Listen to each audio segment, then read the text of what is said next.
Today I'm going to show you how to make really good mashed potatoes using 3 simple ingredients. Alright, here we go. Mashed potatoes. So what I already have going on right here is I have some red potatoes.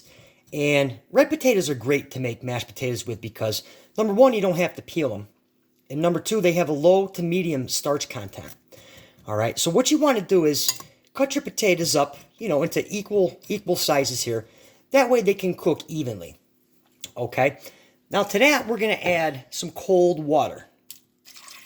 Okay, you don't want to add your potatoes to boiling water because if you add your potatoes to boiling water, what's going to happen is that the outsides of the potatoes are going to cook before the insides, and they're not going to cook the right way.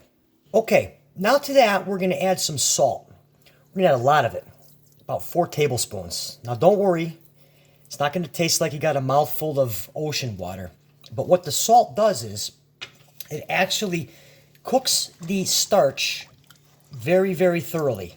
Okay? That way you have a creamier mashed potatoes. All right? Have you ever had mashed potatoes that are very gummy? Well, that's the reason why, because there was either no salt in the water or not enough. So now what we want to do is we want to turn our burner on super high. We're going to bring this up to a boil. 8 to 12 minutes until they're fork tender. Okay guys, so our potatoes are done. It took about 10 minutes, and what you want to do is you want to bring them over to the sink and just drain them out really well.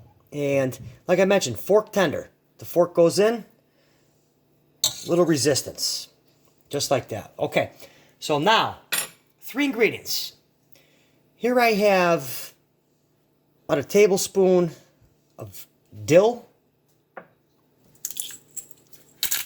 some fresh black pepper, and then finally, heaping amount sour cream. Okay, now this is just the baseline. Okay, we want to mix it up and make sure we taste test it because it might need more pepper, might need more dill, and it might need more sour cream. So that's what we're going to do. We're going to mix this up, grab our masher here, and just start working that in there. And we'll get these mixed up. All right, guys, so just took a quick second to plate these up. I mean, look how fluffy these are. I wish you could smell these. Now, before we get into the taste test, if you like this video, be sure to hit that subscribe button. That way you don't miss out on any future videos. All right, guys, let's give these a quick taste test. Perfect. Hands down.